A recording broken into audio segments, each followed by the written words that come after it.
मध्य प्रदेश में एक स्थान है ओरछा।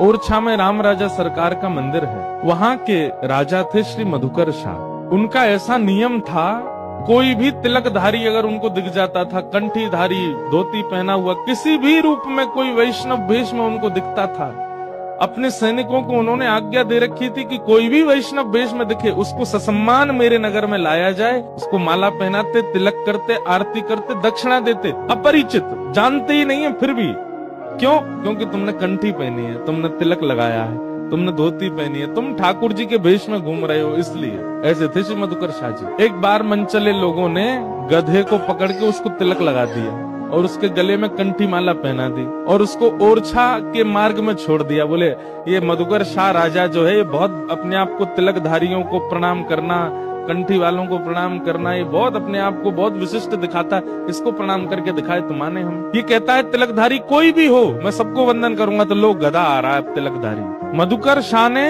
अपनी ओरछा के परकोटे में सैनिक बैठा रखे थे और जगह के राजा तो सैनिकों को धनुष बाण लेके बैठाते थे कि कोई आक्रमणकारी आए तो मार देना। लेकिन मधुकर शाह ने पूजा की थाल, माला और दक्षिणा लेकर के बैठा रखे थे। कोई भी संत अगर ओरछा के बाहर से निकले, उनको रोक करके पूछना, अगर अवसर हो तो भीतर लाना, नहीं तो तुम ही लोग वहीं से तिलक, माला और दक्षिणा देकर के विदा कर देना। जैसे गधे को आते देखा, तिलक लगा था उसके चेहरे पर, तो जितने सैनिक थे वो थोड़े से घबरा गए। बोले राजा की तो आज्ञा है कि तिलकधारी, कंठीधारी कोई दिखे उसको प्रणाम करना है, अभी गधे को कैसे प्रणाम करें? सैनिक गए मधुकर शाह राजा के पास और कहा, राजन आज एक आश्चर्य हुआ है। बोले क्या? और दिन तो मानव तिलक लगा करके आते हैं, कंठी पहन के आते हैं, तो हम उनको प्रणाम करते हैं, पर आज एक ऐसा जीव तिलक लगा करके आया कि हम सोच रहे हैं प्रणाम करें कि नहीं। मधुकर शाह बोला कौन है? बोले आप खुद ही चल के देखो।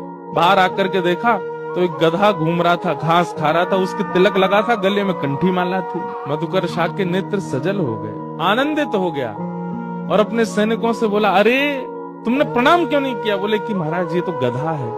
अरे गधा नहीं है तो? बोले आज तक हमने 2 पैर वाले वैष्णव देखे थे, आज 4 पैर वाला वैष्णव आया है, प्रणाम करो इसको। और मधुकर शाह ने अपने सैनिकों सहित प्रणाम किया उस गधे को। भैया ऐसे वैष्णवों को देख करके यदि मन आनंदित होता है, मन प्रफुल्लित होता है, मन में भाव उमड़ने लगते हैं, नेत्र सजल हो जाते हैं, तो ये समझना चाहिए कि हमसे ठाकुर जी